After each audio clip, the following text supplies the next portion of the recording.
Hi everyone, this is Hank from beautiful Southport, North Carolina, and I'm delighted that you decided to tune into this presentation this evening. If you're watching this, it's because I normally am giving briefs up in Southport Marina every night in the spring transit season. This year I couldn't talk my nephew into getting married outside the transit season, so I'm off to a wedding this weekend, and I thought maybe I could at least present this brief to you this way. And then along with this, we'll leave a bunch of hard copies of this brief with the dockmaster at the marina. Before we get started, let me introduce our team here. I'm Hank, and I'm with Carolina Yacht Care. This is our 6th year in a row of doing this brief, and I'm delighted to be doing it again. One of our sponsors here is Zimmerman Marine. They are our local yacht yard, but they've been such a wonderful supporter. They're now in Charleston, and they're up on the Chesapeake Bay. And then, of course, not only our sponsor, but our wonderful hosts are Southport Marina, who have been kind enough not only to provide us this facility, but I mentioned earlier that there's a hard copy printout. These folks are going to some pretty decent expense to get those to you, so please let them know how much you appreciate what they're offering here. So first thing we're going to do is we're going to talk about going offshore here at the Cape Fear, and then also at Masonboro Inlet. You guys are probably northbound if you're watching this. I hope you are. By the way, if you're southbound, this brief is not going to help you much. We're headed northbound, and so we'll talk about those. And then once we're done with that, we'll look at the ICW navigation from here at mile mark 309 to all the way to Portsmouth at mile mark 0. Some of the slides that I present up here, I'll go into some detail. Others I'll just skip over, and you can just read those, of course, at your leisure with your hard copy. So to start with, let's head down to just departing Southport. Now in this chart, we are up here. Hopefully you can see this cursor there, Southport Marina. And basically, whether you're going up towards going north following the ICW up to Masonboro, or you're going southbound out the Cape Fear, you're still going to basically go out here into the river. And the only warning here, it's not really a warning, just a little bit of a caution that if you're leaving here at low tide, it does get a little shoal around number 1. So there's a 1 and a 2 mark there. Just basically split the difference and right between those 2 marks, and you'll have plenty of water. Now, if you're going out to sea from here down the Cape Fear River, you're basically going to be coming down this. This is a nice wide shipping channel, but where we occasionally run into problems is with this Jaybird Shoals over here. Jaybird Shoals is it's a pretty large shoal. It's very shallow, as you can see, 3, 4, 5 feet. And it's not going to be a problem for you. Just be careful if you are leaving here on an ebb tide or primarily a strong like northeasterly, easterly wind, that anything that will set you over towards the shoal over here. So basically give these guys a wide mark and you'll have plenty of water. On this whole trip out of here, by the way, this is Bald Head Island down on this side. On this whole trip, the deepest water through there is always going to be on the Bald Head side. So it's going to be out to your port going southbound. If you are going south, then you basically are coming out of this area here and you're following the shipping channel out, and at some point you can go down through the slough here. This is Frying Pan Shoal Slough. It is marked. There's a 1 and a 2 mark out there. Very, very easy to do. I'm not sure I would do it at night, but it's definitely easy to do, and there's no reason to go all the way around to the end of the shoal. The reason folks go here instead of going out at Masonboro is because if you're going all the way up around Hatteras, and as you're going back up into Cape Henry, this is a pretty legitimate way to go because you're going pretty far east when you leave here. And then you basically take a straight shot up towards Cape Hatteras. If you're going to Beaufort, which is the more typical kind of milk run, you're going to go east out of here, but then you're going to have to go back west somewhat to get back up into Beaufort. So a lot of folks will go up to Masonboro, which is about 25 miles north of us on the ICW, and then just take the 60 nautical mile run up to the outer market at Beaufort Inlet. So we'll look at that here in a minute. So anyway, so whatever you choose to do, but this is available to you, and of course, a lot of it's going to be weather dependent as well. this is what Masonboro Inlet looks like. This, where my cursor is going now, is the ICW. So whether you're going out Masonboro or not, you're going to go right by here. And we'll talk about this area in a little more detail in a bit. But essentially, you're going to come out here and you're going to basically follow these lines. Now, these arrows, now, what you have here is an Army Corps of Engineers survey. And I don't know if you're familiar with them or not, but let's briefly describe what they are. The Army Corps of Engineers, as you probably know, is responsible for dredging as well as surveying the ICW bottom. And so what we end up having here is they're aperiodic, but they do survey around these inlets quite a bit because the inlets are so dynamic, with shifting sands. And the output of all of that is this color-coded chart that are depths at mean lower low water. So here's the color key. So as you can see, this deep red is 0 to 4 feet, and the lighter red is 4 to 6, 6 to 7, and the deeper water is blue. So, for example, I draw 6 feet, and I would come up here, and I would say, if I was coming up here, I'd look at this and go, okay, well, what kind of depths do I have in there? It looks pretty good, 7 to 8 feet. I'm good to go. This is all excellent water getting out of here. Now, the important thing to note is that these depths are mean lower low water. That's very, very important to note. So the way I look at these depths is that they're pessimistic, and if you are like in the middle of the tidal range, let's say you're plus 2 feet into the tide cycle, well, then you would add that 2 feet essentially to this to get the actual depths. And you will notice here, right in the turn here, you see how shallow that is right there. So there's 0 to 4 feet, as you would expect, as you get close to the shoreline. But going offshore at Masonboro Inlet is the primary means for folks going up towards Beaufort from here. As I mentioned earlier, it's about 25 miles up the ICW. Now, if you're going offshore, once you get out of Masonboro Inlet, you're basically making the run from here, Masonboro, and you're essentially going to the outer market, Beaufort, and then just going up into Beaufort Channel. There's a couple things to note about this. Number one, you'll see here that this is a restricted area. It's for naval gunfire. And if they're doing gunfire, obviously you don't want to go in there, but they're going to let you know if you accidentally wander in there as well. Now, the local notice to mariners that just came out on the 14th, the latest one, shows days where they're expecting to have some live fire across this area. So not a big deal. There's a yellow mark out here. You just essentially, it's almost a straight line anyway. You go out to the yellow mark and you just stay outside there and you're good to go. But this is when you can expect live fire operations. If you're going through there, by the way, and they don't have live fire going on, you can cross that. If you went inside that mark a little bit, it's not going to be a big deal. But if they're having gunfire, then I would strongly suggest you don't go in there. So that's all there is to it. Now, up in the Beaufort area up here, they are doing sorry about that. They are doing a significant amount of dredging, and this photograph just came in on the 14th of May. This is sailing vessel Serena. As you can see, they were in some pretty good rollers going in there, but there's a picture of the dredge. At that time, the dredge was out by mark number 2, which is down here somewhere. The important thing to note is that they are moving, as they're dredging, they're moving these buoys around. And it's hard to tell when you get there exactly where the dredge is going to be. In this particular case, as I said, she was out by number 2, and I suspect that that means that they're probably getting ready to wrap up operations in the not too distant future. So that's all there is to that. You basically just follow the buoy line in, and if you're going to Beaufort, this is your track up here. If you're joining the ICW, there's your track up there.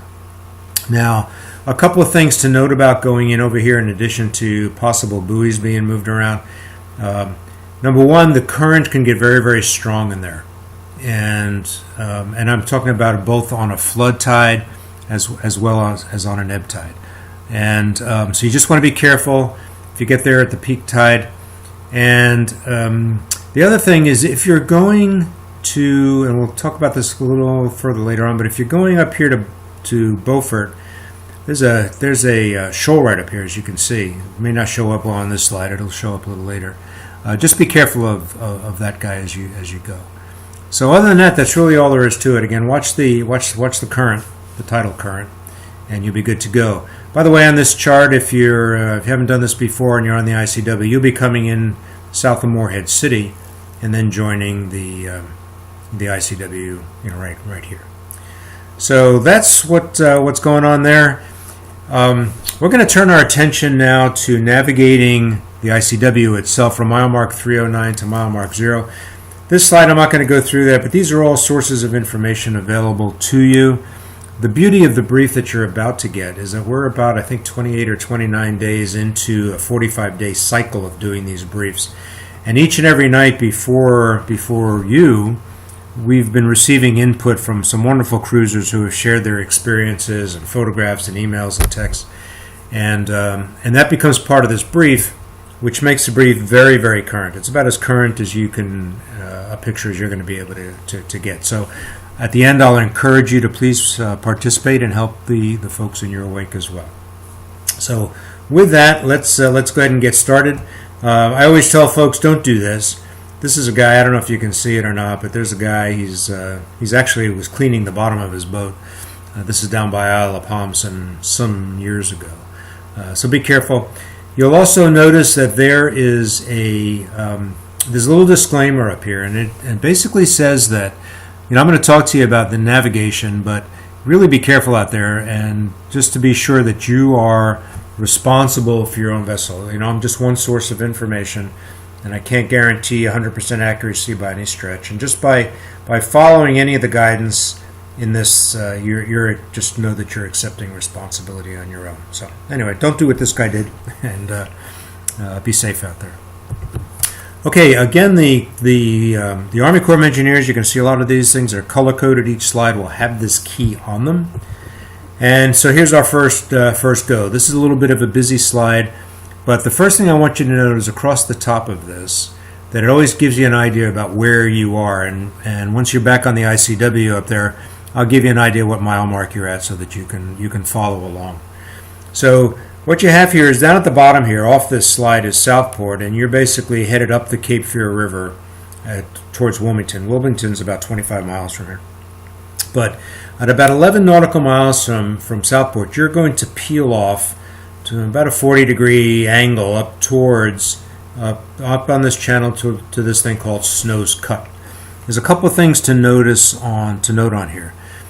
This channel, first of all, is not exceptionally wide, especially if you're starting to draw 5 and 6 feet.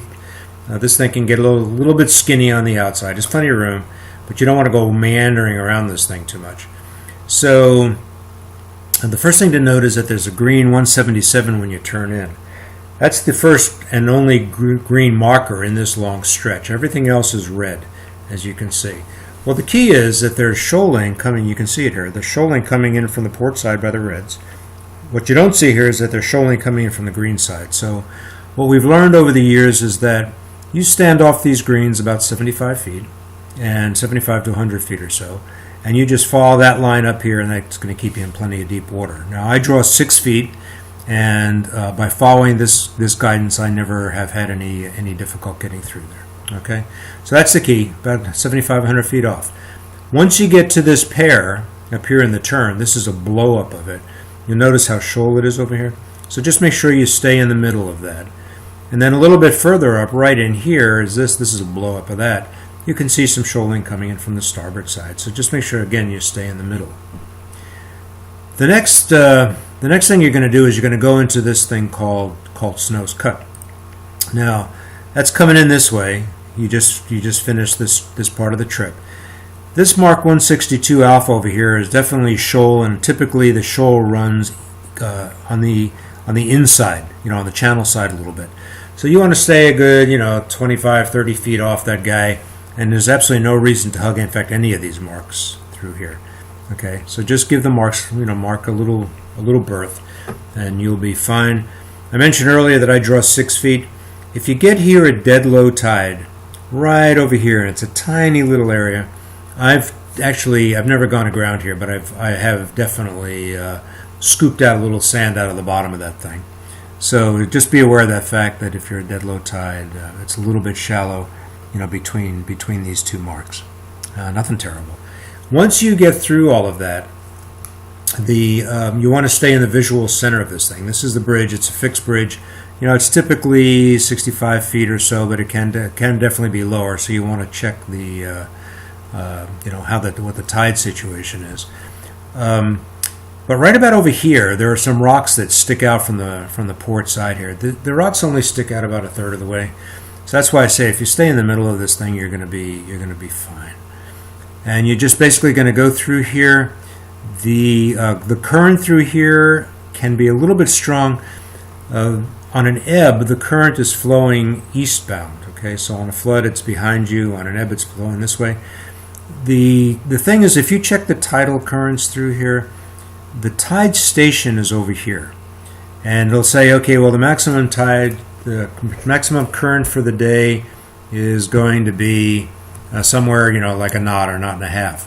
Well, what happens is on an ebb tide, it's going this way, and it funnels through this bridge, so it really starts to build up right in here and on this side of the bridge.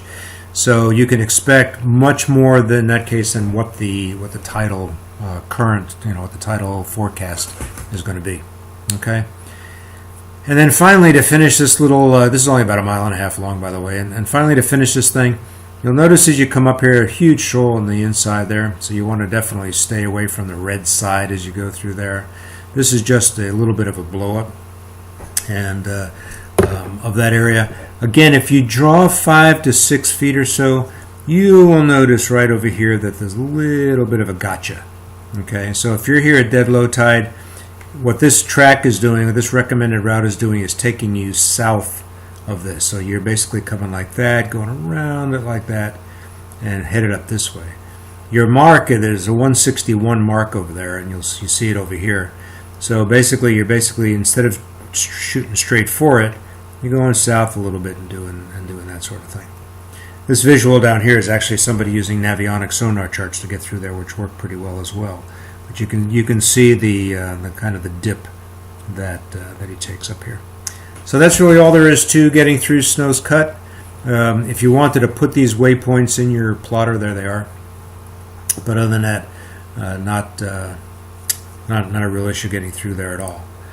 Okay, just north of that, about mile mark 294, there's this green 159 mark. This is just a temporary mark right now, and we had Stout find 5 1/4 feet on the starboard side, and notice all the depths I give you here at mean low water. So about 5 1/4 feet. So if you draw somewhere around there, make sure you stay in the center of this of the waterway going there. And by the way, this gives you a pretty good sense of some of the currents that are running on the ICW up there. This is pretty common.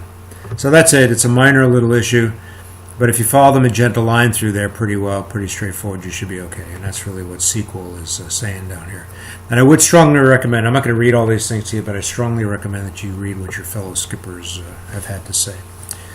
Okay, this next inlet coming in from starboard here is Carolina Beach.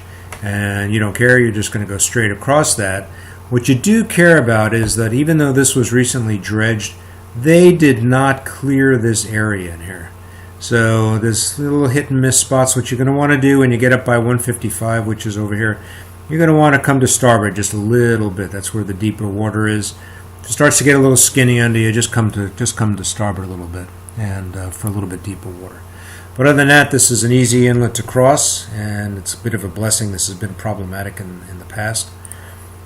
There's a long stretch after that if you look at these charts, this blower, for example, you can see that it's very shoal on both sides here. So occasionally we have a boat run into problems there, but the problem is when they don't stay in the center.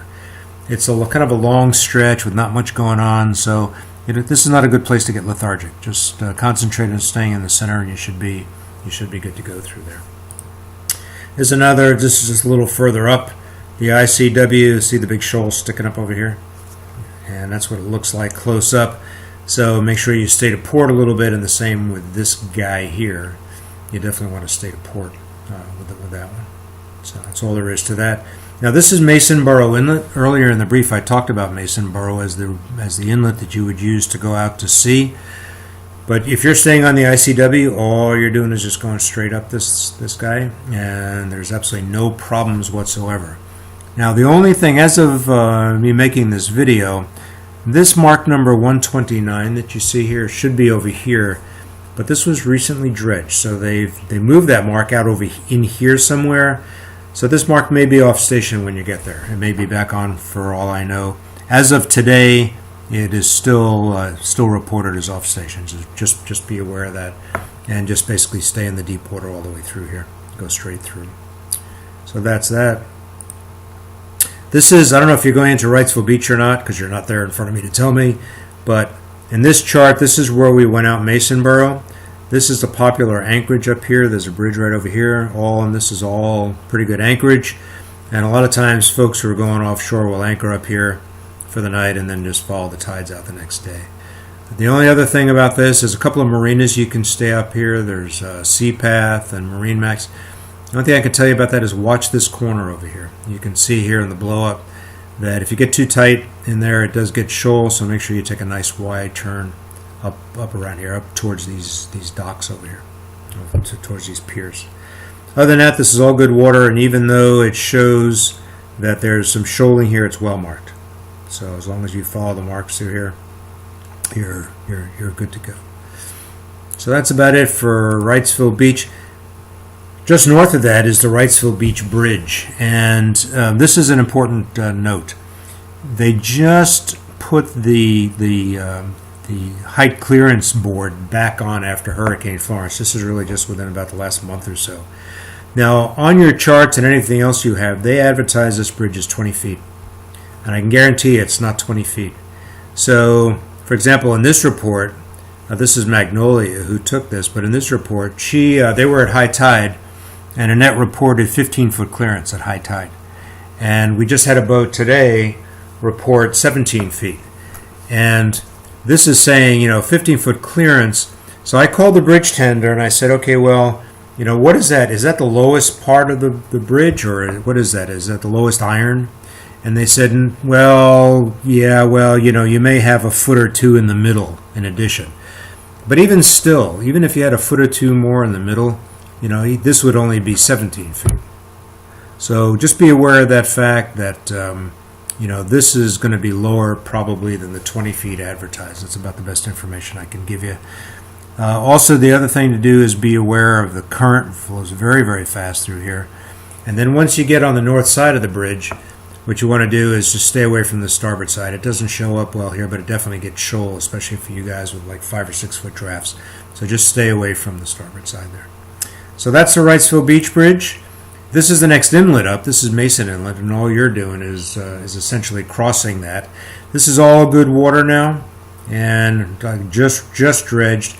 The reason this arrow here is because when this chart was made by the Army Corps of Engineers, this mark was up here, but they have since just moved it back to where it belongs. So nothing there, newly dredged. Good news on this one.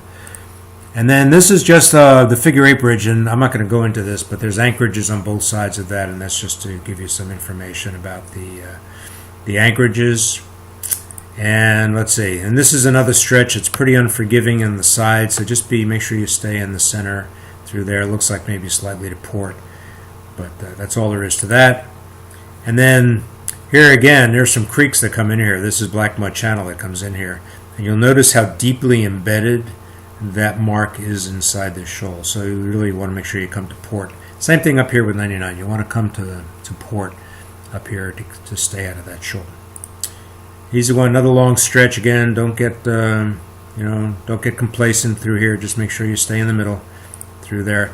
And this is New River Inlet. New River Inlet you may or may not have heard about. To orient you here, the ICW actually goes up here. This is the ICW route as it comes across here. Obviously, you can't do that for this reason and for this reason. So what they've done is the Army Corps of Engineers has or the Coast Guard, I guess, has actually taken 72 Alpha and they put it down here, and that mark now shows you the southern edge of the shoal. Now, this route through here is, we call it the dip route, but these is the Army Corps of Engineers suggested waypoints. And down on the bottom here, I show you the latitude and longitudes of those waypoints. So what's going on here is, they're taking you south of that mark to avoid any of that shoaling up there, taking you essentially almost out into the middle of this thing and then diving you down towards waypoint 4 over here. And then you just make a beeline across, and you're essentially splitting the difference between 72 alpha and the shoreline, which is actually shoal a little bit as well. So you split the difference, and then you come back here, and then you just join the ICW back up over here. Now there's a reason why this route is drawn like this, and that they're not just taking a straight line and drawing it across here. And the reason is that the current on this inlet is very, very fast. What you don't really get an appreciation for is that the inlet basically doesn't stop here at the ICW. The inlet continues to run straight up towards Jacksonville, North Carolina. So there's nothing inhibiting the flow of water through here, essentially. So it's very, very fast. So on a flood tide, it can definitely set you in this direction, and that's what they're doing here. They're basically, instead of sending you up here and giving you the option of, or the potential of being set up there, they're basically keeping you away from that. And ditto on an ebb tide, because the ebb tide, of course, would be sliding you, pushing you this way towards here. So they're getting you down close to this, and then they are essentially just shooting you over. Could you go from here like to here and do it? Sure, you could probably do that, but nevertheless, that's what they're doing. So hopefully that's clear to you. This next slide is somebody actually doing this. This is on Stout again. This was their track through here. On that track, they found 6.25. And the other thing is, on this number 12 buoy that you see here, it was on the previous slide as well. When you start making your turn down this way, that's the first mark you may see. Just remember that that's an inlet mark. Okay, that's not an ICW mark. When you start your turn here, you need to try to sight this buoy up here. So you're going to be kind of looking off to port to find it. Okay, so anyway, that's New River Inlet, and so far this transit season, everybody's done very, very well with that route. Haven't had anybody get into any trouble down there. This is called Mile Hammock Bay. This is mile mark 245. We're at 309, by the way, to give you an idea. So we're about 64 statute miles from this. Pretty popular anchorage. This is actually Marine Corps territory. And the only thing I can tell you to be careful about here is that be careful in the case of strong winds. We had a report that on this night there were like 30 boats in here, and the winds came up and everybody was dragging anchor, and it was a nightmare. This report came in back in just like about a couple of weeks ago. He said there were 21 boats in there, and he had trouble resetting the anchor, and he dragged and all that other stuff. So just be aware of that. And I suspect what goes on here is that you get in there, and there's a lot of boats, so you're on short scope, so you're watching your swing. Then the wind comes up, and everybody's scope is too short, so they start to drag. So just be aware of that. The bottom is mud, as I say, but it's not a mud. It's not like a thick mud. It's kind of like almost like I wouldn't call it soupy, but it's somewhere between thick and soupy. But in as long as it's not blowing, 20 knots or something like that, you're fine. So that's it. It's Mile Hammock. Here's Mile Hammock Bay in this picture, but if you're on the ICW, you're coming down here. These photographs of this mark here, 65 alpha, and as you can see, it's very, very shoal. This guy's got he's off this boat. That's JT Looper. He's off this boat, but essentially he's kayaked over there. And here's one from Magnolia, and you can see how shallow it is. So clearly stay away from it. And then after you pass that turn, just watch this little shoal coming in from the starboard side there. So that's all there is to that. The Onslow Beach Swing Bridge is open 24/7 on the hour and a half hour. This is the bridge that if they are doing live fire exercise, we'll talk about this in a second, live fire across the ICW, this bridge will be closed.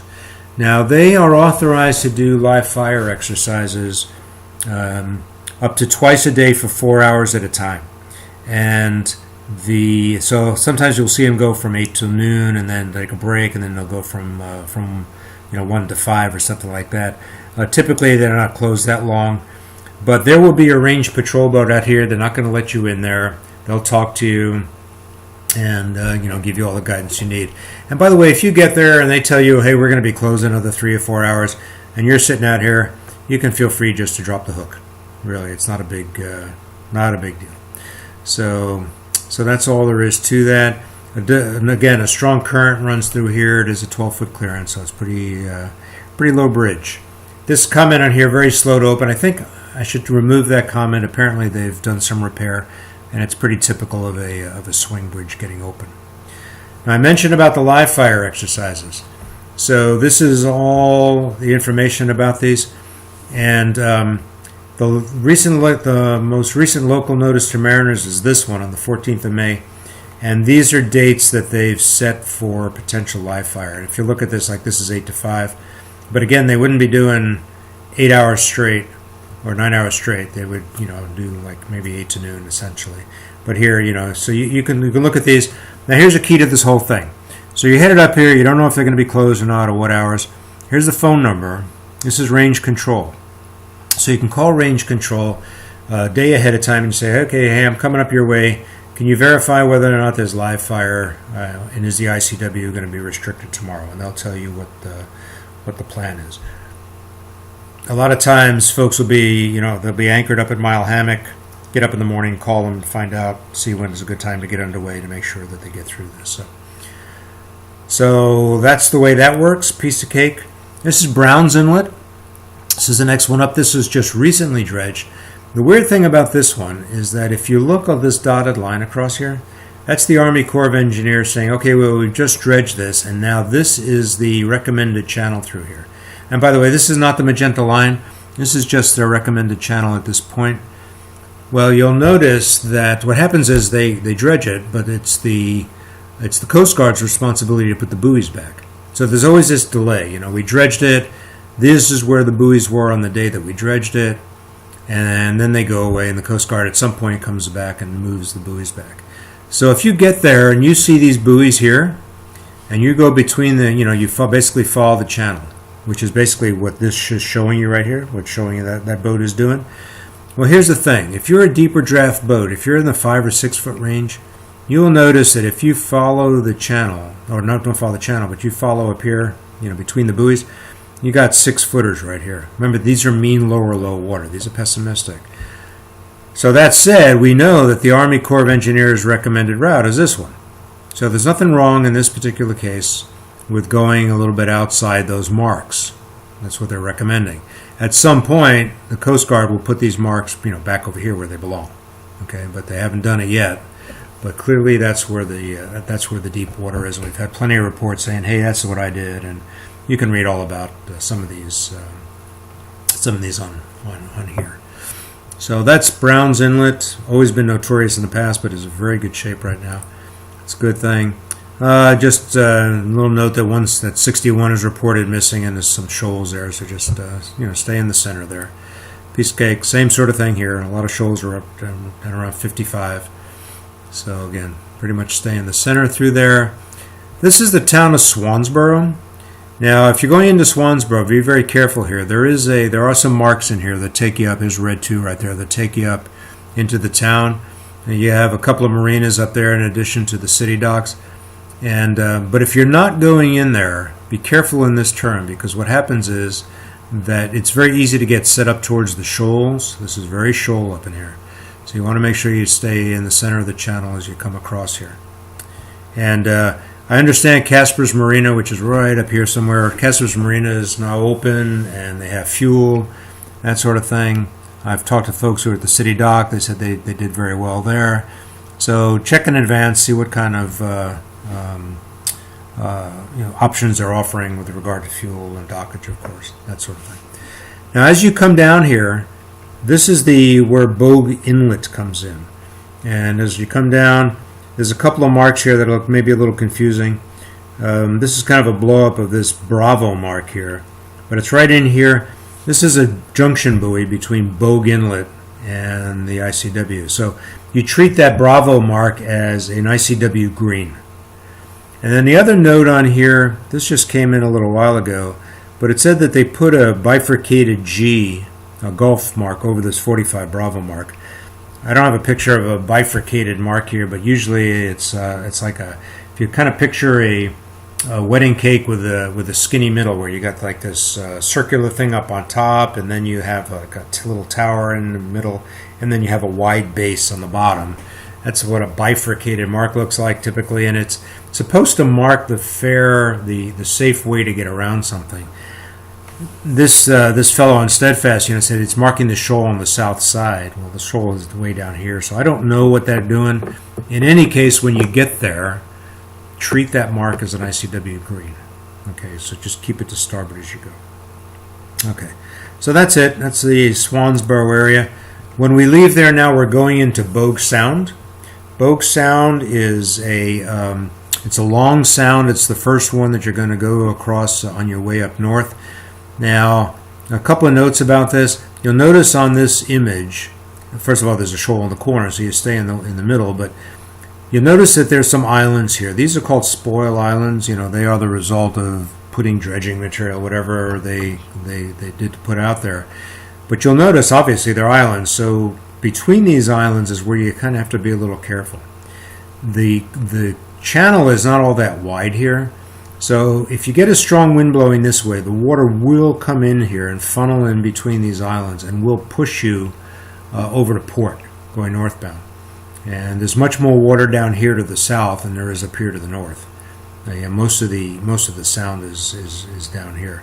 So just be aware of that fact. The other thing is these marks are very far apart. You'll have a red, and then some way down there you'll see a green on one side. Often they're not pairs; they're just individual marks. So a good idea through here, and I don't recommend the magenta line very often, but a good idea through here is perhaps to run the magenta line and make sure you stay in that buoy line. Like I say, it's pretty unforgiving on the corners here. And speaking about unforgiving, the worst part of that thing is down here. Now we're almost, I would say we're about 3/4 of the way across Bogue Sound. And you see what's going on here. Now, there are a couple of marks here. There's a red 12 here, and there's a 10 alpha. In this photograph that Sequel sent, this is 12 and this is 10 alpha over here. But even now, 10 alpha is embedded in the shoal. In other words, the shoal comes out further into the channel. The difficult part about this, though, is that it's also shoal on the starboard side. This is a very, very, very skinny place in here. So over the course of this transit season, we've been trying to figure out, well, how far off this thing do you have to come? And one of the early things we learned was that 50 feet is too close. We've had boats run aground there about 50 feet off. As more and more reports came in, we learned that really 100 to 120 feet off seems to be the sweet spot. Okay, and these are the kind of depths we've seen. Again, all that mean low water. Well, it turns out that the magenta line is right basically in that sweep spot, is what it looks like. So that seems like a good route. So you might want to do that. But here's the thing. This is not just a matter of almost following it and almost being 100 to 120 feet off. This is a matter of really concentrating and staying on that line because, if you're off by 30 feet, and this is a report, you're off by 30 feet, I was in 5 feet of water immediately. So, and it's just going to get worse from there. So make sure you stay as best you can in that 100, 120 foot or so sweet spot and see if how the magenta line gets you through there. There it goes right there. Okay. So that's the worst, that's probably the worst shoaling that you have to go through. There's really no way around. So slow and easy through there. And just a little bit further north, then you have this shoal coming in here from the red side. You can see what Magic has to say about it. He's basically saying, strongly recommend you go well to port. There's all kinds of deep water up there. So that's an easy one. And then you're in the Morehead City Beaufort area. So this is you just came under the Atlantic Beach Bridge, and the ICW basically comes under Morehead City and turns to port, goes under the railroad bridge. If you're staying in Morehead City, most folks will stay up here in the basin. It's pretty nice. There's other opportunities for staying right up in here. If you want to come up in here, there's an MC buoy here, which is Morehead City. You just basically go around and you can follow that all the way around there. But again, most folks prefer to stay up in here. And as you can see from this, if you're going to Beaufort, then you're basically turning to starboard. This is Radio Island. You're going around Radio Island and then up here, and there's the Beaufort, and the city dock is over here. Okay. The other option for a place to stay here is this Homer Smith Marina, which is right up in here. And the only thing I will tell you is a couple of things to note.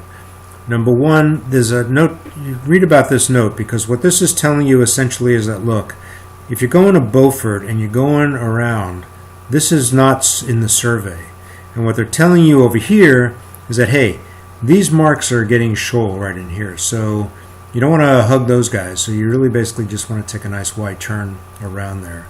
And the other thing to watch out for when you come out of there, you have a choice. You come out of Beaufort, you can either go back the way you came and pick up the ICW, or you can go up this thing called Gallant's Channel to this thing called Russell Slough, and you basically, and I'll show you a little blow up of that in a minute, but you basically meet the ICW back up here. In other words, this guy and this guy all get to meet somewhere up in here. But if you do that, be very, very careful with this shoal here. This is a blow up of it. This is a nasty, nasty piece of work, and we've had folks report running aground. So when you come out of here, if you're turning to port, make sure you keep that thing well to starboard. If you decide to go to northbound, it's right in, kind of like in the middle of your track. So you're going to have to go well to starboard or well to port of this thing, and just be aware of that fact. So that's that area. This is a kind of a different look at it. This is this is Beaufort here.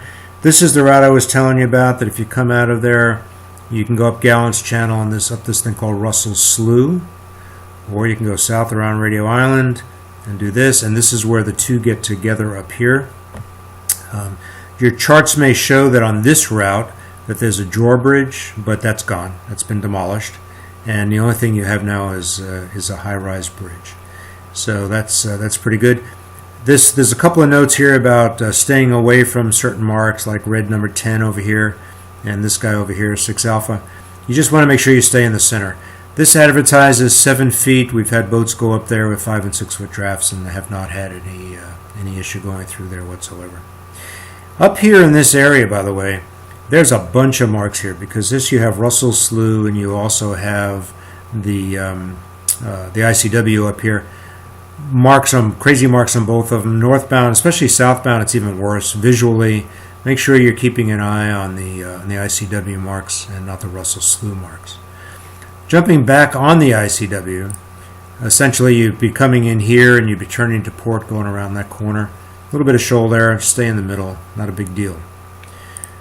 This up here, this is the place where Russell Slough comes out of the Beaufort area, and this is the ICW. There's all those marks I was talking about. Watch the corner over here. Okay, you want to stay on the outside.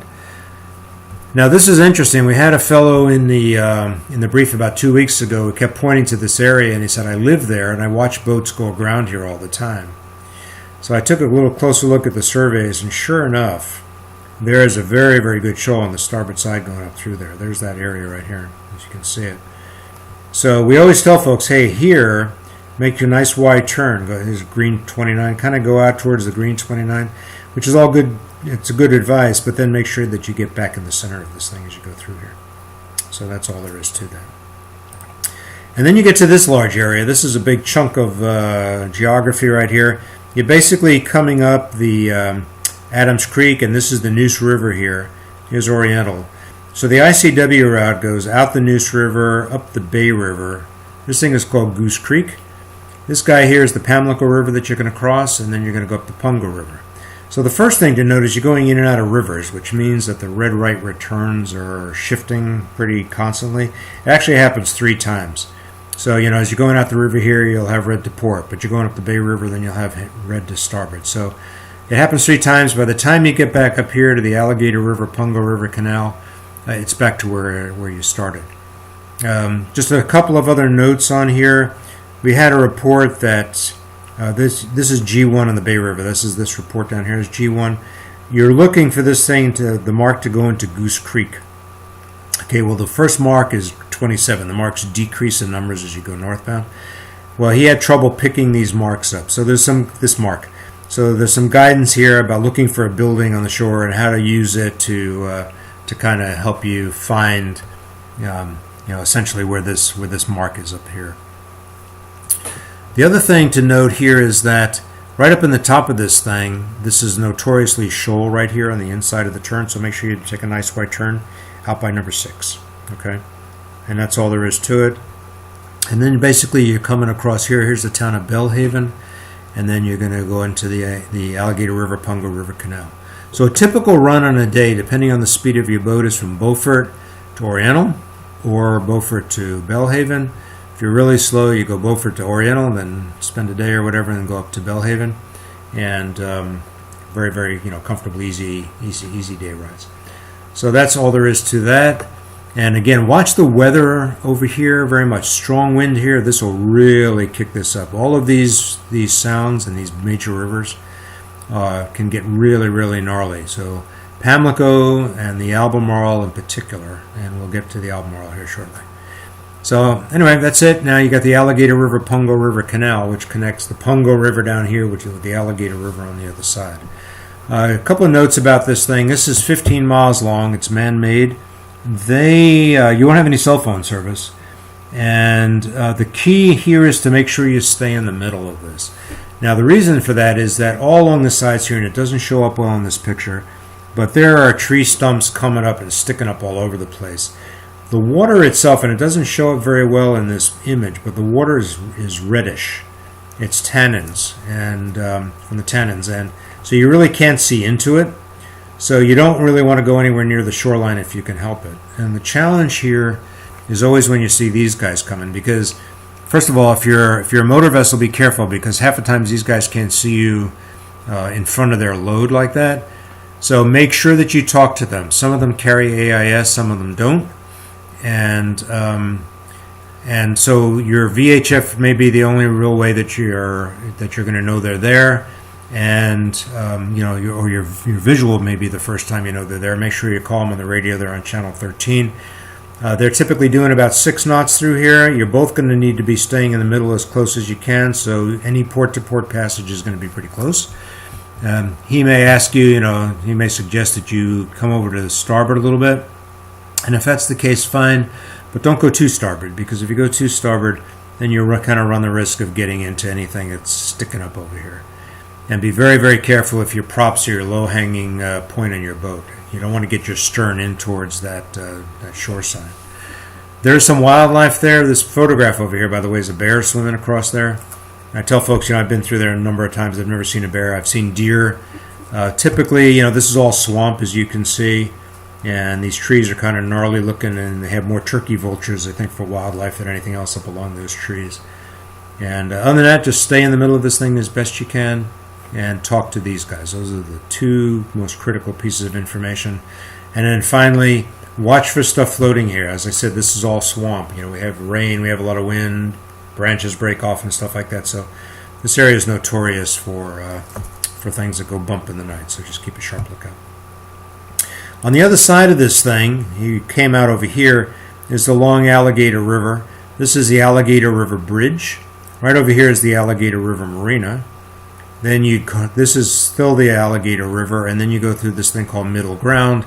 We'll learn how to transit that, and then you're going to go up into the Albemarle Sound. All right, so we're basically running at the bottom of this thing from about mile mark 80 to about 105 down here to about mile mark 80 up here. Let's go back down here for a minute. Down here, when you come out of the canal, I'm talking about this stretch right in here. You can see how shoal that is. Make sure it's marked, but make sure that you stay in the center and honor any marks that you see there. Nice and slow and easy through there. I've anchored up here. I can actually get through here and get up and anchor in here, and I've anchored through here. So those are perfectly good anchorages. Sometimes it's a good place to anchor if there's a strong wind, a northerly wind blowing down the Alligator, because that can get a little bit gnarly. So this is a good place to get out of that, if you will. So that's it. Just mostly watch coming out of there. Up at the top of the Alligator River, there is the Alligator River Swing Bridge. One thing I didn't mention about the Alligator River is start watching for crab pots. Crab pots are going to start picking up like crazy. The Alligator River, the Albemarle Sound is pretty notorious for crab pots as well. So you're looking at the Alligator River Bridge here. This bridge won't open. It's on demand, but it won't open if winds are 30 to 35 knots. And the only thing I can tell you about that, if it's blowing 30 to 35, you don't want to be up there anyway. This would really be a very potentially dangerous place to be. Minimally, it'll be exceptionally uncomfortable for you. Okay, so on the This is north of that, north of the bridge, and what you have here is a northerly wind blowing into the bridge, and then the waves bouncing off the bridge. So this becomes kind of like a little washing machine action in here like that. So it gets really, really nasty. And if you're staying at the Alligator River Marina, the Alligator River Marina is down this way. Okay, it's off this picture, but it's down this way. Well, the channel to get there, once you cross through the bridge, the channel to get there is very, very close to this bridge. I would estimate probably about 30 yards, maybe 20, 30 yards. So to stay in that channel and then to be in this kind of stuff with the wind sloshing or the waves sloshing back and forth could be pretty darn uncomfortable, and you got to be really, really careful. So I hear some reports about doing that, and that's it. The Alligator River Marina is a perfectly good place to go. It's basically a truck stop. This is a major highway that runs across here. It's a Shell station and truck stop, but it's got full amenities. You know, it's got a washer room, a shower room, skipper's lounge, all that other stuff that you would expect. So that's that. This is on this slide. This is the Alligator River Bridge, and here you are just negotiating this. Now this is kind of turned on its side. Think about this end up over here. This is northbound, if you will. Now this is, you'll notice, is very, very shoal through here, and that is right this area right in here. Okay, it's very, very shoal. The key to this whole thing is there's a bunch of greens as you go around here. There's 9, there's 7. Just follow the greens around. There's no reason to get anywhere near any reds on this. You don't want to go from 8A and shoot over to 8. Doesn't make any sense. Stay out here and just follow the marks all the way down through here and go out. Now it may look that you can cross you may want to get the urge to cross here. I don't recommend you do that because, number one, the deeper water is here, but number two, this is the channel, right? This is the waypoint. This is the channel. So the water may be deep enough, but you don't know what's sticking up here, right? I'm sure they haven't even cleared it, so there may be stumps or whatever. So your best bet is just to go all the way, basically, essentially go all the way this way, and then go there. Don't try to cut this corner here. Then you're in Albemarle Sound. Here's Albemarle Sound. This is kind of your decision point for the whether you're going to do the Dismal Swamp route. If you are, the Dismal Swamp route goes across here up the Pasquotank River. Here's Elizabeth City up here, and then it goes up into the route. If you're not doing that, then you're going to take the Virginia Cut route, and the Virginia Cut route goes right up here up the North River, up through Coinjock. Now, if you're going to take the Dismal Swamp route, I have this suggestion. There's a lot of things that can go that can cause them to close the Dismal Swamp.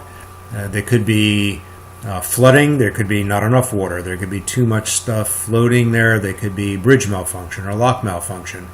And some of that can also happen on this route, but it's more prevalent over here. So what I've done here is I've given you the number to call the visitor center, and get a sense of what their status is before you go all the way up this way and then have to come all the way back. Okay? No guarantees you're not going to have to do that anyway, but at least you'll hedge your bet a little bit by doing that. So this body of water is notorious for, if it's a strong northerly wind, this will really truly beat you up trying to get across there. It's about 15 miles, and it can be a very, very rough 15 miles going across there. So just be aware of that. Even this is also 50 miles wide. Any strong wind coming even from port or starboard will also cause you to rock and roll pretty good unless you got stabilizers or something. So just be aware of that. Lots of folks will go into that Alligator River Marina and they know it's going to be doing this, and they'll just stay put until that thing settles down a little bit. And here's a guy talking about his experience there.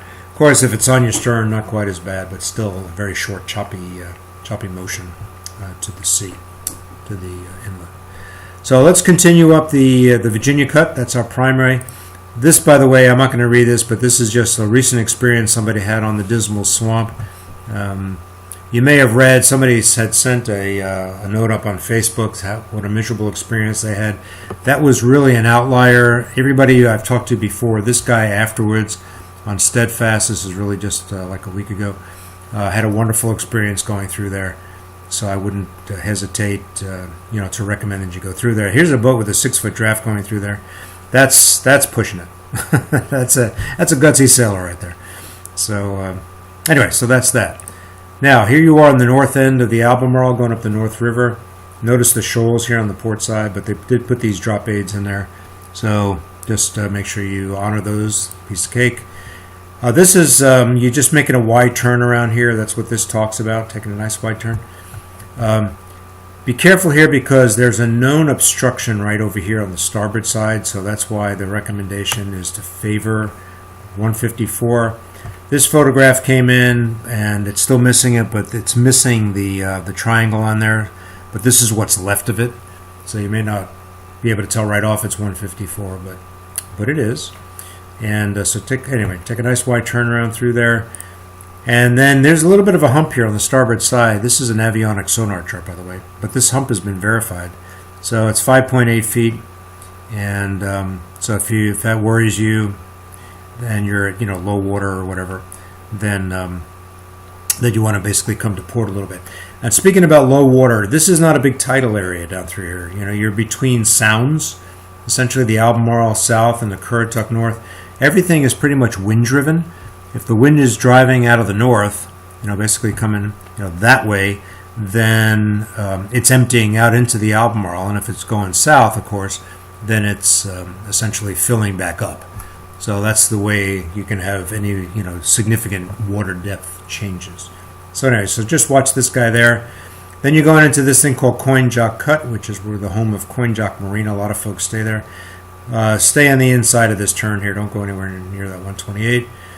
And then here you are. This is the Coinjock Cut. And this is what Coinjock Marina looks like. And Coinjock Marina is really just a very long face dock, and this is exactly the way you're liable to see it this time of year. You are nose to butt with a boat behind you and in front of you. Perfectly good place to stay. On the other side of the cut is what's left of a marina, but I don't even know that it's in operation. It was horrible. It was cash only, no fuel. The docks were in terrible shape. I don't even know whether it's still there or not or what they're doing, but this is primarily where you're going to stay. Now there's a picture. There's a Coinjock Marina restaurant. This picture here is a 32-ounce prime rib, and the only reason that picture is there is because word's gotten around that this is really an excellent prime rib. I guess you can get a smaller one. So I put it there just for fun. The other thing I didn't put up here for fun was this phone number. This is the phone number for the marina. Now north of here you have the Great Bridge Lock, and you have some bridges that not infrequently have difficulty. And sometimes, in case of a storm or a really long difficulty with a bridge or something, they end up closing things up there and traffic starts to back up. So you might find that traffic will be backed up here. In the case of a storm, and nobody can move anywhere, they will actually start rafting you up here. So if you know that there's something going on up there that could be problematic to you, then here's a phone number to call the marina and just let them know that you're on your way in. You're coming. That's all. So just north of that is Currituck Sound. Very, very shallow body of water. I don't know if you can see these, but they're 6 feet, 5 feet, all kinds of really weird shallow areas. Coming out of the Coinjock Cut, which is right down here, this is what it looks like. It is exceptionally skinny through there, exceptionally shoal on both sides, especially on the green side. That's why it's here says stay off the greens. This is an area where the magenta line is going to serve you well up through here. Okay. Again, there's plenty of marks here, but be careful in case of a strong wind pushing you to port out of the north and pushing you to starboard. It's very easy to get set outside these marks here. So that's all there is to it. I don't know of any other interesting things going on here. Just severe shoals on both sides of the channel. So that's that. We're almost home. You're at mile mark 39 by the time you get to the top of this thing. This is the Pungo Ferry Bridge. There's bridge work going on there. You can see it here. There's no restrictions to it. But I put this on here for a reason. This is a law enforcement vessel.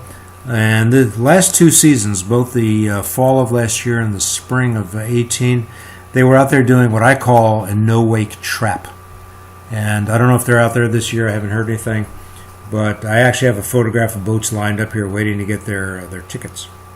So, forewarned is forearmed. Again, make sure you don't throw a wake. I mean, you shouldn't be throwing a wake in a no-wake zone anyway. But they have been very aggressive about that. This very, very busy slide here, and I'm going to just use my cursor. You're essentially coming up here, and you're following this. This is the Virginia Cut itself. Okay, Right over here is the Great Bridge Lock. Actually, right over here is the Great Bridge Lock. They are going to be doing some work on it, just so that you're aware of that. They are moving things around to help you get through. It's not like they're closing it. Now, over here where the circle is the North Landing Swing Bridge, and they have definitely sustained damage. I just pulled this out of the local notice to mariners when I made this brief. They are going to have some limitations there already. One side is closed, one side is open, and there are some days when both spans are going to be closed. Well, actually, that was yesterday, all the way through the 17th. So I imagine if you're reading this brief now that you'll have already been beyond that, but you never know what's going to happen after that. So just keep an eye on that. On the other side of here, there's the Centerville Turnpike Bridge. It's another bridge that frequently has problems. So you just want to be aware of those. Right now, the Great Bridge Lock looks fine. Also, even here, I mentioned about the Dismal Swamp and the Alligator River, Punga River Canal for things floating. This is another one. Watch out for deadheads. Watch out for anything that's floating up through this stretch. Now, navigation-wise, that's it.